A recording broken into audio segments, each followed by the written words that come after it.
So I ended up getting fat again.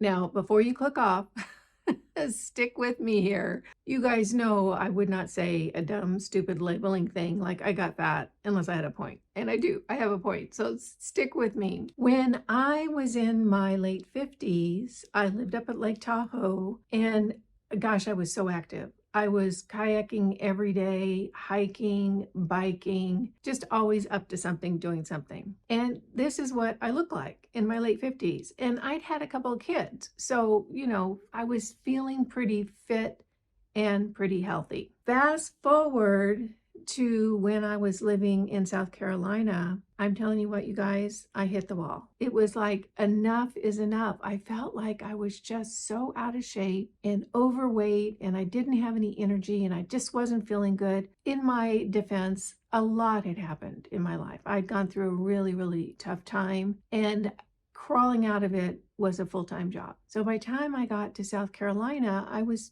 feeling like I was human again, but I couldn't believe my body. I couldn't believe how unfit I had gotten. And you might remember this video if you've been watching me for a while. Well, I shared these pictures of me in a bathing suit at 60 something years old on the internet. I shared it on the internet. I still can't believe I did that. So anyway, I had gone from feeling like I was fairly fit and healthy at late 50s to feeling really out of shape, lack of energy, heavy, just, wasn't good. So I really kind of lit a fire under my butt and decided I was going to take care of it. So I started on this whole program, and bless her heart, Connie Rutledge, who was a viewer and a functional nutritionist, contacted me. And she said, you know what?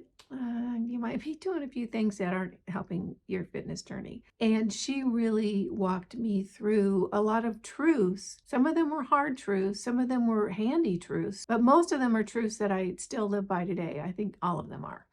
Actually. So Connie worked with me. She's a functional nutritionist. She really understands the body, and she really clued me in to some things that I had gotten completely wrong as far as getting in shape, getting my body back to where I felt like, okay, I feel good, I feel energetic, I feel healthy. So we worked together, and by time I got to Florida and joined the gym there and started really lifting and this and that, this is what I looked like. And I was really, really pleased with my progress. I felt great. I was working out regularly. My diet was really good. What I was eating was really good. And I just felt like I had really accomplished something or set myself in the right direction. And I'd gotten a long way there. I was really happy. And I was at that time wearing about a size 6 and energetic, feeling great, got off my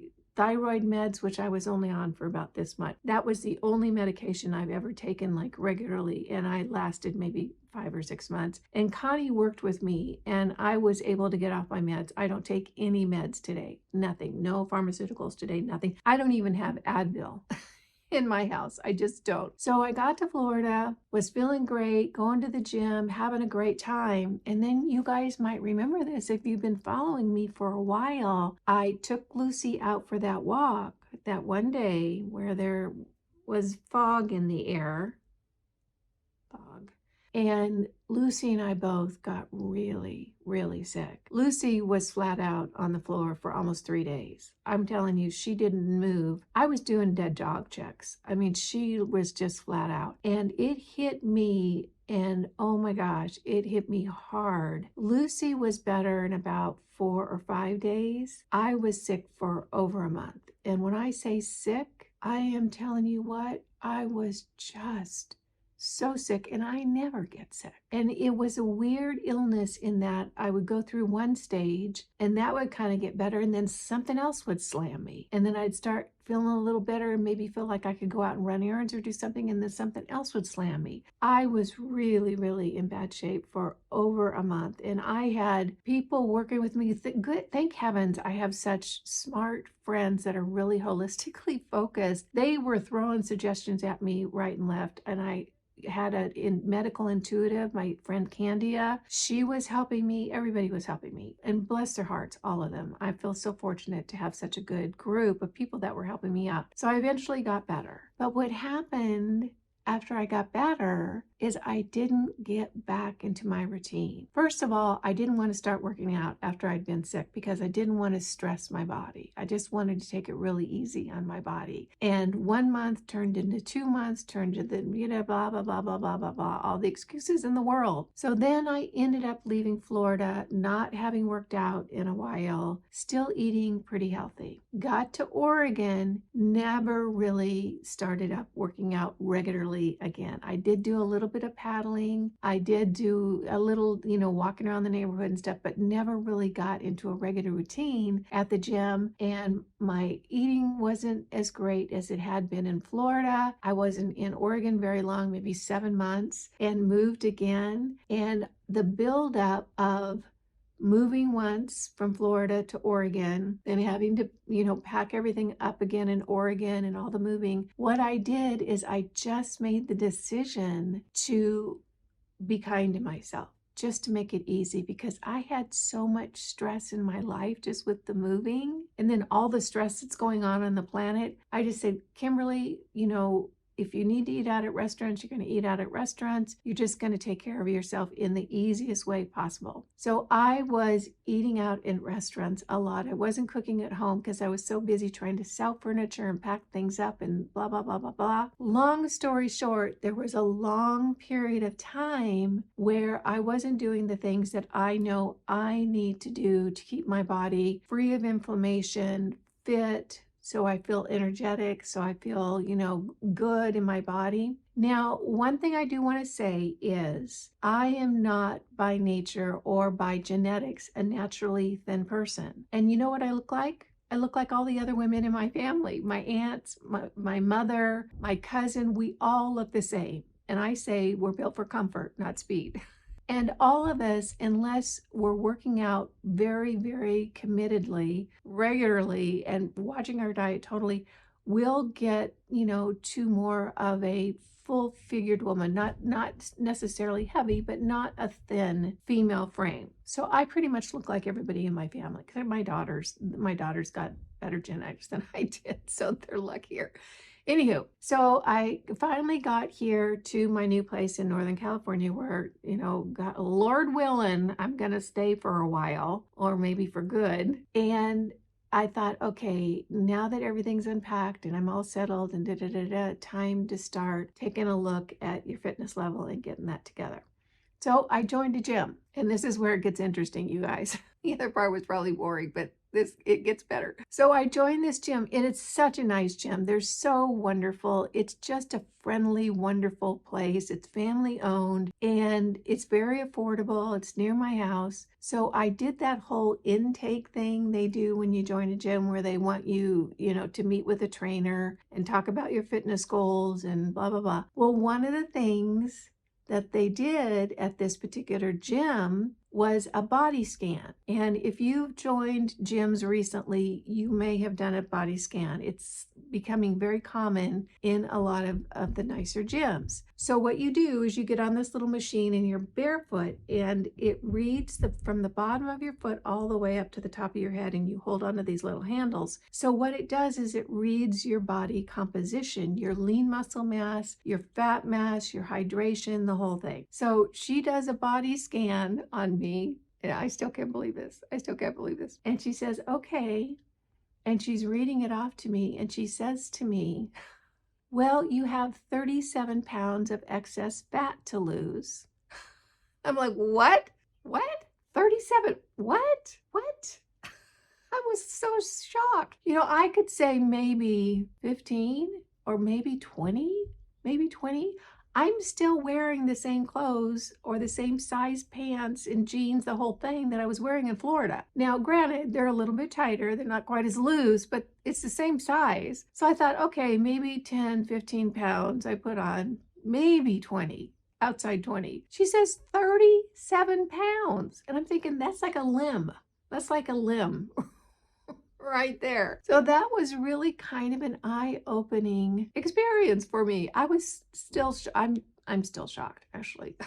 I'm still shocked. So I started thinking about it and I thought, you know what? I don't think that amount of weight to lose has much to do with excess calories because I simply don't eat that much. I generally eat one main meal, maybe a smaller meal earlier in the evening, and then I'll have a little bit of fruit later on in the evening. So I looked back at my eating habits, and although I was eating out at restaurants, I wasn't overeating. I just don't. It's just not what I do. I do other things, buy too much yarn, that's for sure. So I started thinking about it, and what I realized is that the majority of that 37 pounds has to do with the quality of the food I was eating. I was eating restaurant food, not organic, not homemade, not one or two ingredient dishes. This was food that was trucked in by Cisco,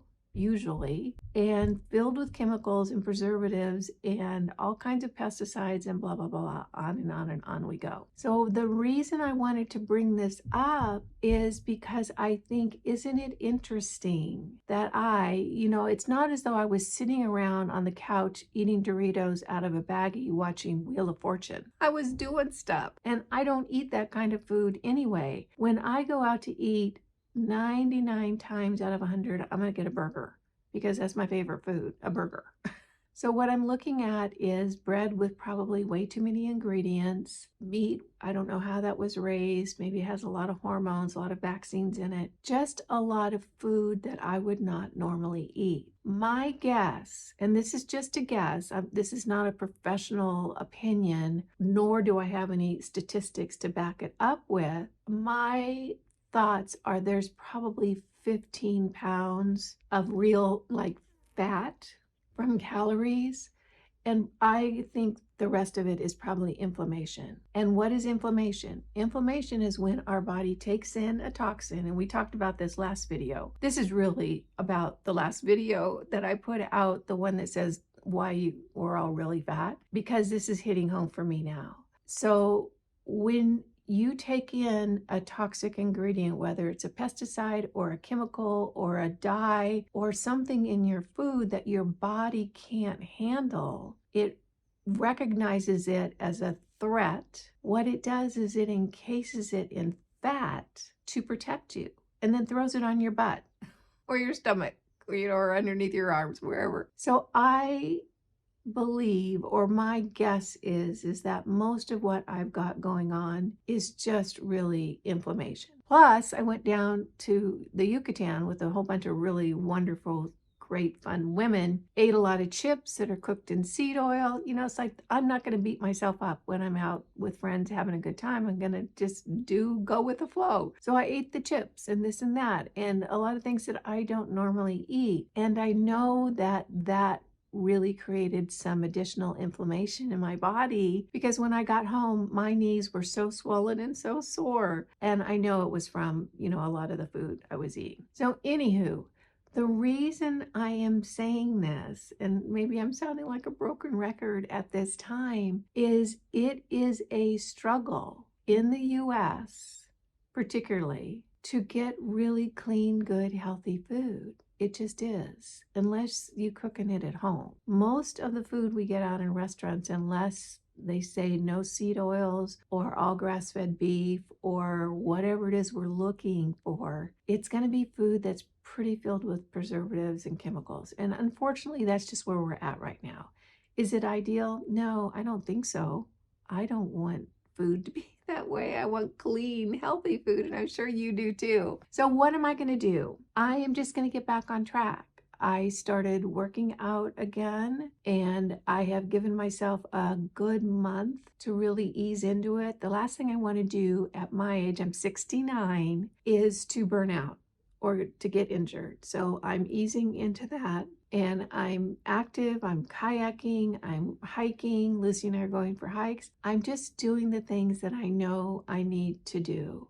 I've cleaned up my diet significantly. I still have that one meal a week where I get to eat anything I want, and I do enjoy that. But other than that, I'm really focusing on anti-inflammatory foods, foods that will naturally detox my body, lots of clean, good protein, and just doing the things that I know are going to get me back to where I want to be. And I can say when I was in Florida, I wanted to look better. I did. I just wanted to look better. It's shifted for me now. I just want to feel good. I want to feel really good. I want to feel energetic. I want to feel like I don't have any physical limitations. There's nothing that I really can't do. So I'm really focusing on flexibility and strength training and energy. And of course, the detox, which really starts in the gut. Get your gut healthy. It's going to help your body to detox. So anywho, that's how I got fat. Apparently I'm 37 pounds overweight. And I think, oh my gosh, here's the funny thing. When I was in Florida, I was looking pretty good. Look at how I looked recently when I was in the Yucatan. And I know this is not a very good picture, but I did not look in my bathing suit like I was a woman that was fit and worked out. I just didn't. I looked a little schlumpy, and that's my deal. I can look schlumpy really, really easily, and I know that about myself. So that's something that I'm always taking a look at is, Kimberly, are you acting schlumpy? Because that's your go-to. That's your default. So I'm really focusing on detoxing, getting my gut back into really good health, eating really clean, good food. And I'm going to be focusing on easy ways to detox in the next few videos because I think it'd be helpful. We all can use it, particularly if we live in the US, because we just have an incredibly high amount of chemicals and pesticides in our food because our lawmakers apparently have decided that we need a side of glyphosate with every meal. And we have. I don't know, we've got to fix the system because it's not taking care of our health. Either that or we just have to take care of our health and hope those companies that are making the poison just go out of business. Wouldn't that be wonderful? So anyway, that's the story of how I got fat again.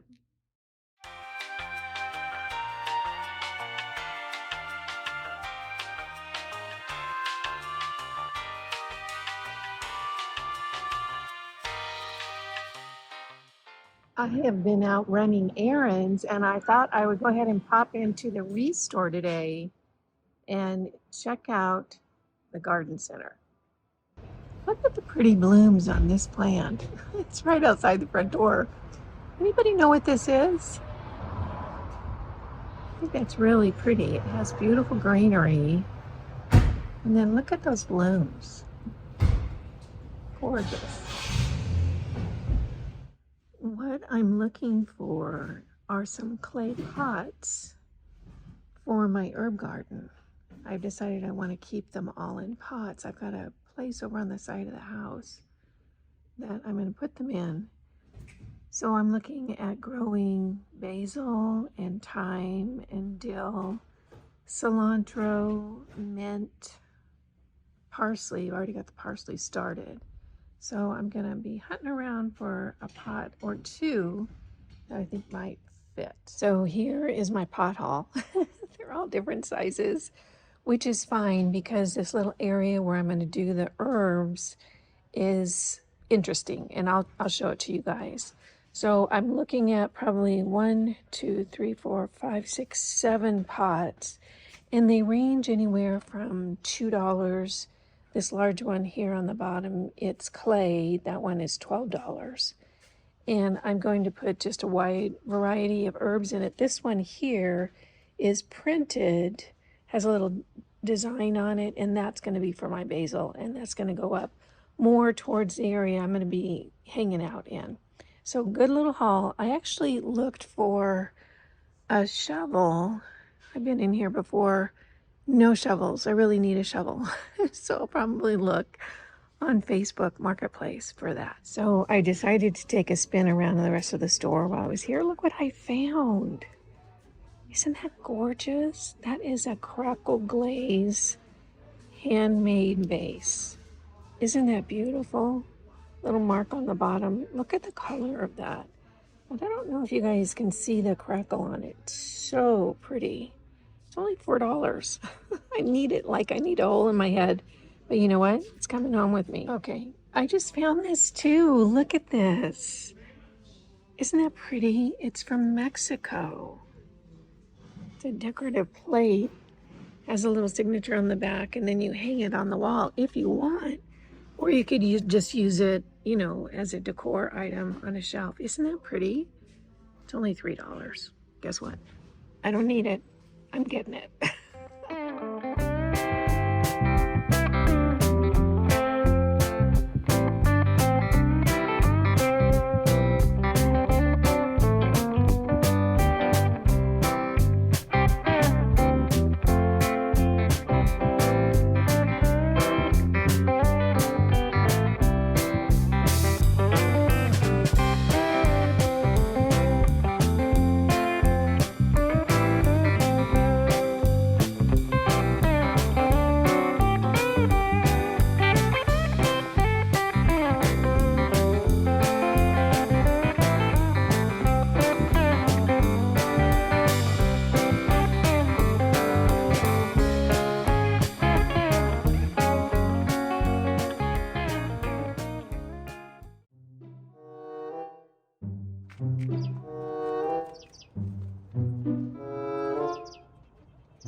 So I'm starting to get the parts and pieces together for everything I'm gonna need to plant for the spring and summer. We're looking forward to it. It's been so much fun. So you can see over here are the pots that I picked up at Restore, and they're different sizes. Most of them are clay. That one is not clay, it's some kind of other material, but I thought the neutral color would look nice. So this area right here, I know it looks like a hot mess right now. It's gonna look really cute because we've got the ivy all growing around the edges, and I am right now propagating some rosemary. There's a beautiful rosemary bush on the walk that Lucy and I take in the morning, and I grabbed a little bunch off of that rosemary bush, and I'm propagating those little stems. So I'm going to plant rosemary along the edging along with the ivy, so it's going to trail down and look really pretty. So this is going to be the herb area because it's shady almost all day long, and you really don't want a lot of sun for your herbs. So I'm going to probably do mint and oregano and dill and thyme, and I'm going to do basil down at the other end. So this is going to look cute, and I'm going to arrange the pots so that, you know, they look really nice. And then right here, these are my thornless blackberry bushes, and I've decided that everything is going to be put into pots. I originally thought that I might do some in-ground planting, but I decided I don't want to because I want to take everything with me when I go so that I have my little garden buddies with me. So I got these two thornless blackberries, and they're going to go into big 15-gallon pots. And then I also got this lavender right here. Oh my gosh, it smells so good. And that's going to go into a 15-gallon pot. I just thought this was really pretty. I love the color of lavender. It's just gorgeous. So right there. And then I've started putting a few things. I built these little mini greenhouses, and they're just water jugs.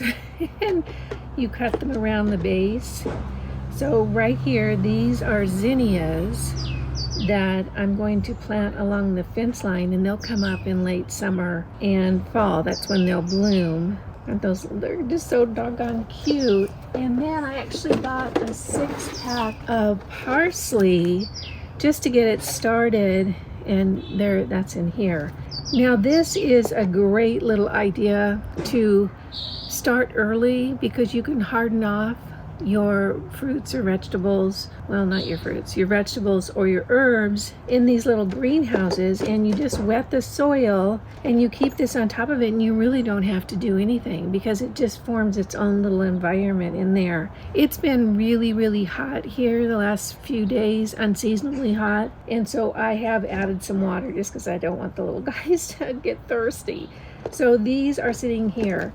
So right now, everything out here looks more messy than put together because it's just in the planning stages or the getting everything gathered stages. So I was out running errands and I saw this nursery that I pass by several times a week because I do my shopping at this little natural grocery store really near there. And I knew I wanted to get blueberries so I could grow them in pots. Blueberries are wonderful because you get a crop, you know, for 18 years. I mean, it gives you fresh fruit, free fresh fruit for a long, long time. So the garden guy and I, his name is Martin, we were talking about which blueberry plant I should get because they bloom early season, mid-season, and late season. And I thought, well, maybe I'll get one of each, you know, early, mid, late. And so he brought all these out and we were talking about them. Now this one already has blooms all over it and little berries starting. So does this one, so does that one,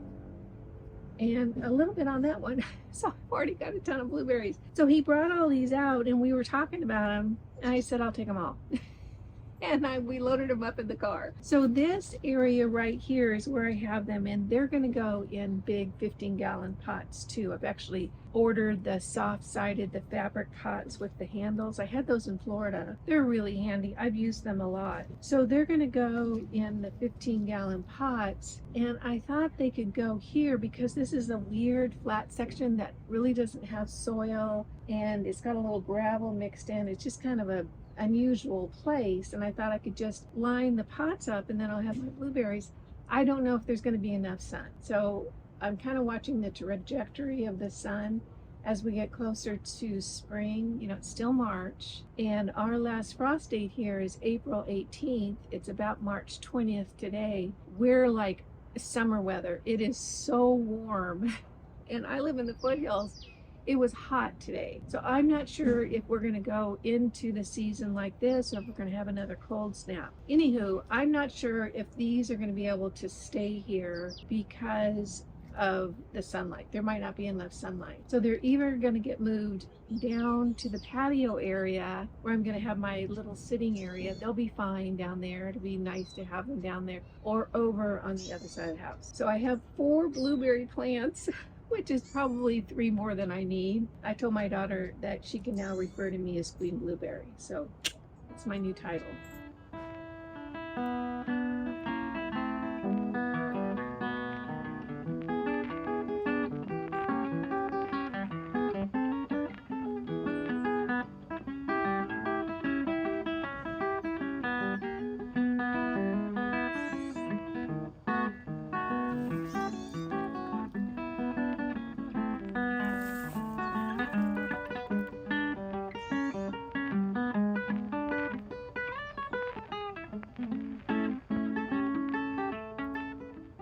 So this is where Lucy and I come and hang out every evening.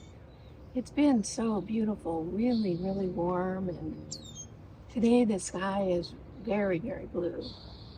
It's been pretty today. So about the rest of the garden, the vegetables, I'm mainly going to grow tomatoes and zucchini, and I'm going to try cucumbers, and I think that's it for vegetables. I was thinking about bell peppers, but gosh, you know, when I lived here, I tried to grow bell peppers every season. It never worked out. I'm going to do 5 tomato plants. I'm going to do 2 standard tomatoes, probably maybe an early girl and then an heirloom. And then for the cherry tomatoes, I really love cherry tomatoes, like in a salad with cucumbers, fresh cucumbers. I'm going to do the sweet 100s, probably the little sweet gold ones, and then maybe a yellow pear tomato. And what I'm going to do is I'm going to put them up on the other side of the house because there's just not enough sun down here, I don't think. And so what I did is I've been watching the pattern of the sun, and I asked my neighbor I said, if I put some tomato plants up there, it's closer to his place, their place, than mine. I said, if you don't mind, if I use that space up there, then there should be plenty tomatoes for all of us. And he said, heck yeah, go for it. So I went and picked up, I actually got these off of Facebook Marketplace. Let me see if I can get it over there. These are tomato cages made out of cattle panels.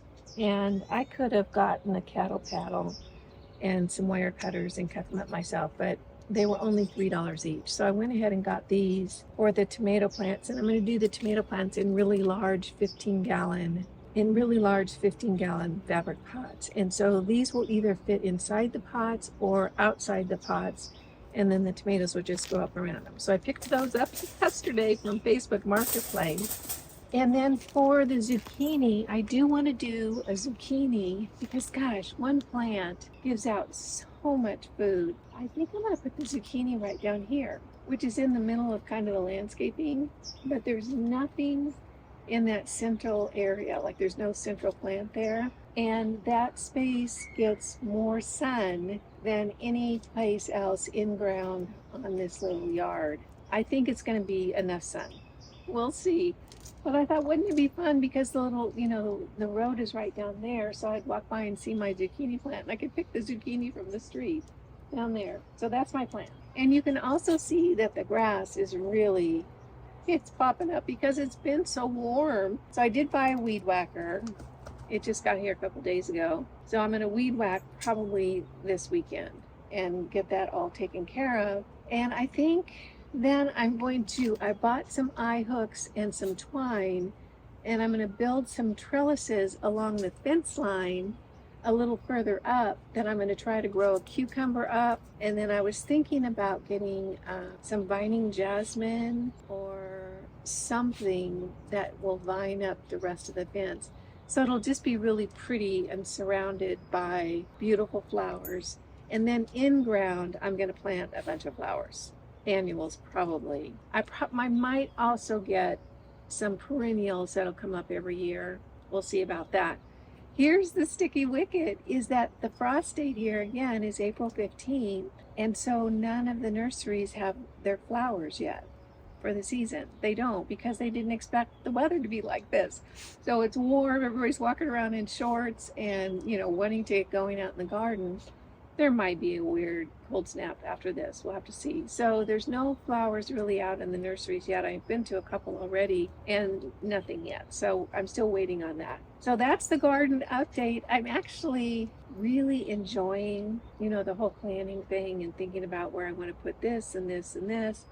I'm thinking about getting some hanging strawberry plants. There's a little gal here on Facebook Marketplace that has them, and they're in little hanging baskets. They're seascape strawberries, which are kind of an everbearing. They're a smaller strawberry, but they don't just have one season. They bloom or they fruit all summer long. The only problem is I would like them in hanging pots because then the deer don't get to them as much. I could net them so the birds don't get to them, but there's not a whole lot of fruit that comes off those seascapes. So I don't know, and I don't know if I have enough sun for that as well. So those are the things that I'm considering. I'm just getting a lot of stuff off of Facebook Marketplace, or at least trying to, because garden stuff is, it's so abundant. We've all got garden stuff, and some people, clean out every year and they want to get new. So there we have it. I'm excited. It's going to be fun, and I think it's going to be so pretty out here. Oh, I've got a couple of birds at the bird feeder. I'm telling you, the finches love that bird feeder.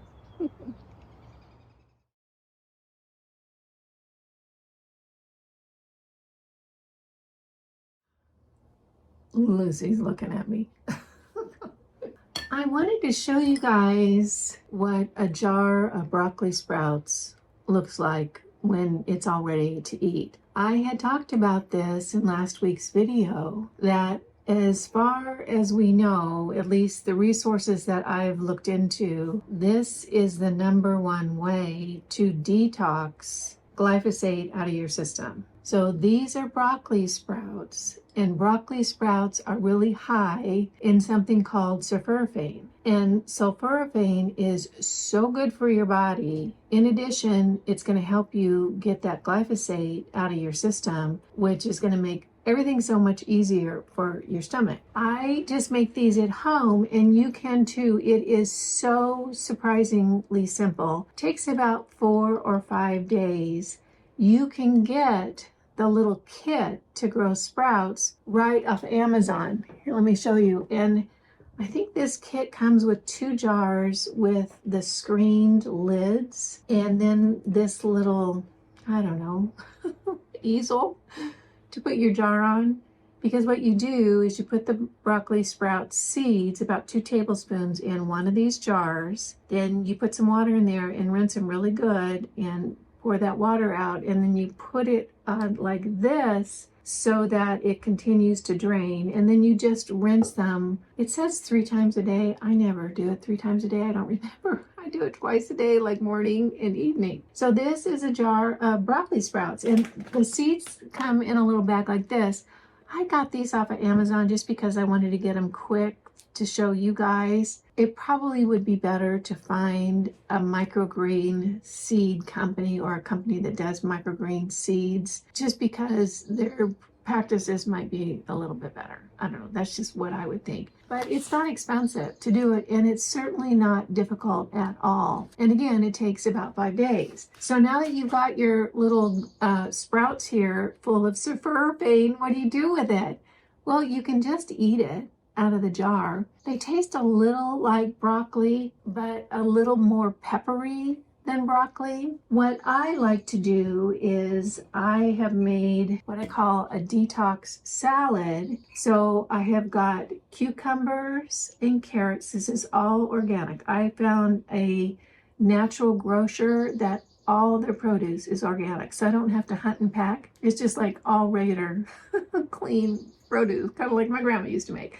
So I've got cucumbers and carrots and celery and red bell pepper. And right here I have cilantro and parsley, both which are great for detoxing.